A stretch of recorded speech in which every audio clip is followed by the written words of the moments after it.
നിങ്ങൾ കാരണം നിങ്ങളുടെ പങ്കാളി വേദനിക്കപ്പെടുമ്പോഴോ അല്ലെങ്കിൽ കരയുമ്പോഴോ എന്ത് ഫീലിംഗ് ആണ് ഉണ്ടാകേണ്ടത്? പലർക്കും പല ഉത്തരങ്ങളായിരിക്കും ഇപ്പോൾ മനസ്സിൽ വരുന്നത് അല്ലേ?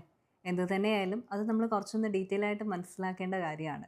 കാരണം അത് ഇമോഷണൽ ഇൻറ്റിമസിയെക്കുറിച്ച് വ്യക്തമായ രീതിയിൽ നമുക്ക് ചില കാര്യങ്ങൾ പറഞ്ഞു തരികയും ചെയ്യുന്നുണ്ട്. നമസ്കാരം, ഞാൻ ഡോക്ടർ വിദ്യ. തിരുവനന്തപുരം ആസ്ഥാനമാക്കി പ്രവർത്തിക്കുന്ന ഹോളിസ്റ്റിക് മെൻ്റൽ വെൽബീയിങ് സെൻ്ററായ ട്രാൻസ്പെയർ ഇൻസൈഡ് ഹബിൻ്റെ ഫൗണ്ടറും സിഇഒയും ആണ്. മെൻ്റൽ വെൽനസ് സ്പെഷ്യലിസ്റ്റും ഒപ്പം റിലേഷൻഷിപ്പ് കോച്ച് കൂടിയാണ് കേട്ടോ. അപ്പോൾ ഞാൻ ഈ ചോദിച്ച ചോദ്യത്തിൻ്റെ ഉത്തരം അത് പലരും പല രീതിയിലായിരിക്കും മനസ്സിലാക്കുന്നത്. ഒരുപക്ഷെ നിങ്ങൾ പറഞ്ഞ ഒരു ഉത്തരത്തിന് മേലെ ചില കാര്യങ്ങൾ കൂടി അറിയാനുണ്ട് എന്ന് വിചാരിച്ചോളൂ. വേദനിക്കപ്പെടുമ്പോൾ അല്ലെങ്കിൽ തൻ്റെ പങ്കാളി കരയുമ്പോൾ ചിലരെ സംബന്ധിച്ച് അത് വളരെയധികം ഇൻകൺവീനിയൻസ് ആയിട്ടാണ് അവരത് പ്രോസസ്സ് ചെയ്യുന്നത്. അതായത് എന്തോ ഒരു അസൗകര്യമായിട്ടാണ് അവർക്ക് തോന്നുന്നത്. വേദനിപ്പിക്കാനുള്ള അല്ലെങ്കിൽ കരയിപ്പിക്കാനുള്ള കാരണം കൊടുത്തത് അവരാണെങ്കിൽ പോലും അവർക്കൊരു പശ്ചാത്താപവും തോന്നില്ല എന്നുള്ളത് തന്നെയാണ്.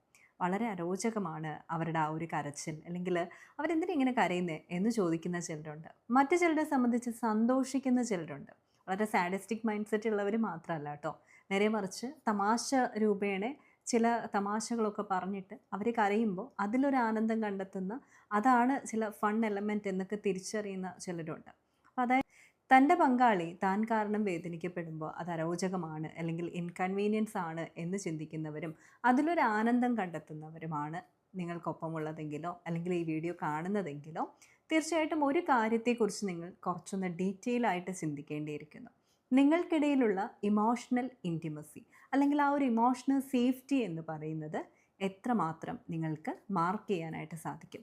0 to 10 എന്ന് പറയുന്ന ഒരു ഇൻറ്റൻസിറ്റിയിൽ നിങ്ങൾ നോക്കുവാണെങ്കിൽ അത് 0യിലാണ് നിൽക്കുന്നത് എന്നുള്ള യാഥാർത്ഥ്യം ഒന്ന് മനസ്സിലാക്കിക്കോളൂ കേട്ടോ.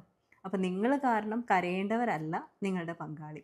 നിങ്ങൾക്കൊപ്പം നിങ്ങളെ വിശ്വസിച്ച് കൂടെ കൂടുമ്പോൾ തീർച്ചയായിട്ടും ആ വ്യക്തിയുടേതായിട്ടുള്ള എല്ലാ ഫീലിങ്സിനും ഇമോഷൻസിനും ഒക്കെ നിങ്ങൾക്ക് റെസ്പോൺസിബിലിറ്റി ഉണ്ട്. ഒരു പക്ഷേ ഹാൻഡിൽ ചെയ്യാൻ നിങ്ങൾക്ക് പറ്റുന്നുണ്ടാവില്ല, പക്ഷെ നിങ്ങൾ റെസ്പോൺസിബിളാണ്.